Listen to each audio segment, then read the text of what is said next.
हाय दोस्तों, आप सभी को हमारे YouTube चैनल देसी स्टडी पॉइंट में बहुत बहुत स्वागत है।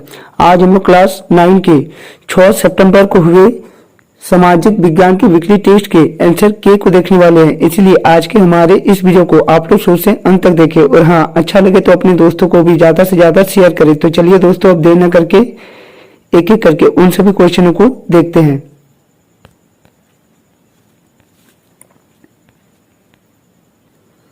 हमारा पहला क्वेश्चन कह रहा है कि नाजी पार्टी का स्थापना कब हुई थी। पहला ऑप्शन है 1918 को, दूसरा 1920 को, तीसरा 1922 को या चौथा ऑप्शन है 1950 को।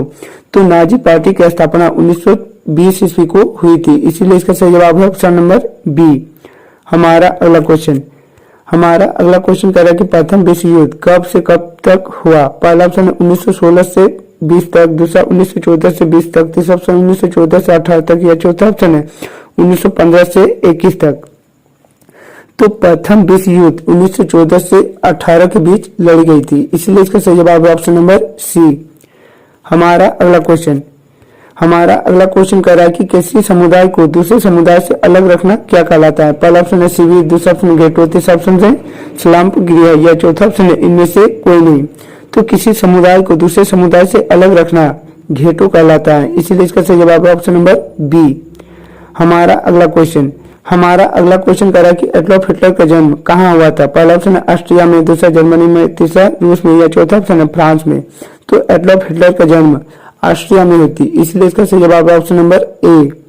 हमारा अगला क्वेश्चन कह रहा है कि हिटलर ने किस समुदाय पर अमानवीय अत्याचार किया। पहला ऑप्शन यहूदी, दूसरा ऑप्शन है निग्रो, तीसरा ऑप्शन पारसी या चौथा ऑप्शन है मुस्लिम। तो हिटलर ने यहूदियों पर अमानवीय अत्याचार किया था, इसलिए इसका सही जवाब है ऑप्शन नंबर ए। हमारा अगला क्वेश्चन कह रहा है कि दक्षिण अफ्रीका कब स्वतंत्र हुआ। पहला ऑप्शन है 26 अप्रैल 1994 को, दूसरा ऑप्शन है 6 दिसंबर 1992 को, तीसरा ऑप्शन है 5 अगस्त 1999 को या चौथा ऑप्शन इनमें से कोई नहीं। तो दक्षिण अफ्रीका 26 अप्रैल 1994 ईस्वी को आजाद हुआ था, इसलिए इसका सही जवाब है ऑप्शन नंबर ए। हमारा अगला क्वेश्चन कह रहा है कि संविधान सभा की पहली बैठक कब हुई थी। पहला ऑप्शन है दिसंबर 1945 को, दूसरा ऑप्शन दिसंबर 1946 को, तीसरा ऑप्शन नवंबर 1940 को या चौथा ऑप्शन नवंबर 1945 को। तो संविधान सभा की पहली बैठक दिसंबर 1946 ईस्वी को हुई थी, इसीलिए इसका सही जवाब है ऑप्शन नंबर बी। हमारा अगला क्वेश्चन कह रहा है कि इनमें से भारतीय संविधान सभा का बुनियादी मूल्य कौन सी नहीं है। पहला ऑप्शन समानता, दूसरा ऑप्शन स्वतंत्रता, तीसरा ऑप्शन पंथनिरपेक्ष या चौथा ऑप्शन है अलंहीनता। तो इनमें से जो अलंहीनता है वह भारतीय संविधान का बुनियादी मूल्य नहीं है, इसलिए इसका सही जवाब है ऑप्शन नंबर डी। हमारा अगला क्वेश्चन कह रहा है कि भारत के संविधान की व्याख्या का अधिकार है। पहला ऑप्शन सर्वोच्च न्यायालय और उच्च न्यायालय को, दूसरा ऑप्शन राष्ट्रपति को, तीसरा भारतीय संसद को या चौथा ऑप्शन इनमें से कोई नहीं। तो भारत के संविधान की व्याख्या का अधिकार सर्वोच्च न्यायालय और उच्च न्यायालयों को है, इसलिए इसका सही जवाब है ऑप्शन नंबर ए।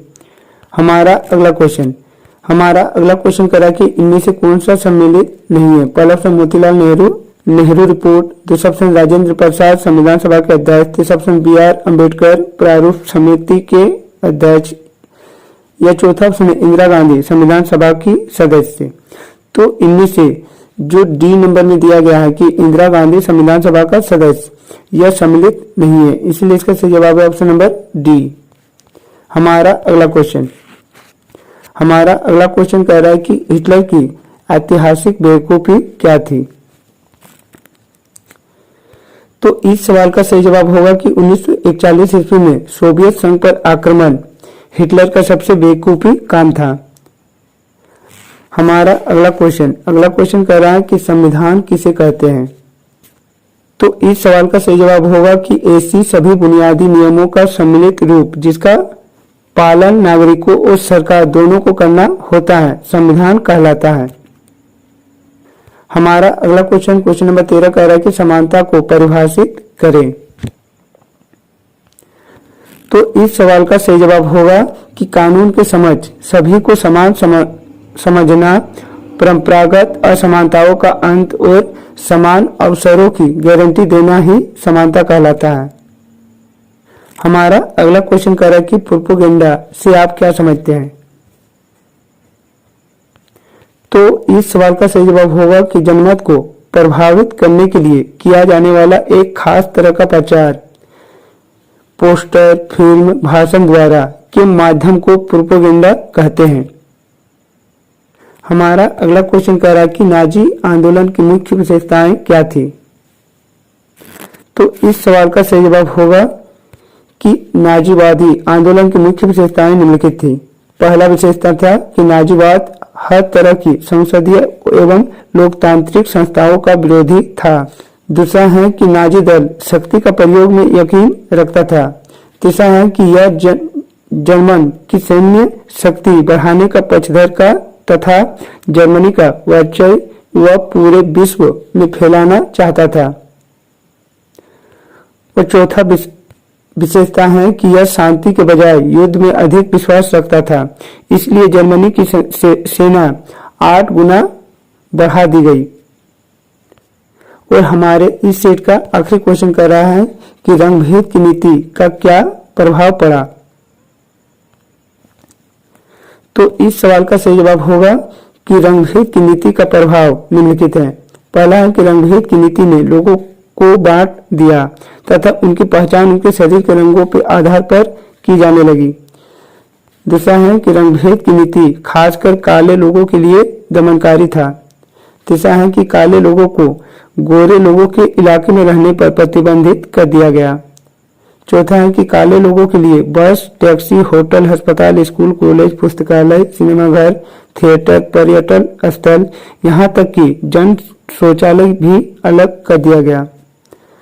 अगला है कि वे न तो संगठन का निर्माण कर सकते थे और न ही अपने साथ होने वाले भयानक व्यवहार का ही विरोध कर सकते थे। तो दोस्तों यह था हम लोगों का 6 सितंबर को हुए क्लास 9 के सोशल साइंस का आंसर के। ऐसे ही अच्छे अच्छे वीडियो को सबसे पहले देखने के लिए हमारे इस चैनल से जुड़ जाएं। हमारे इस चैनल को सब्सक्राइब कर ले और बेल आइकन को दबा ले। और हाँ, हमारे टेलीग्राम में जुड़ना ना भूले। तो चलिए दोस्तों, और एक नई वीडियो के साथ फिर मिलते हैं। तब तक के लिए बाय।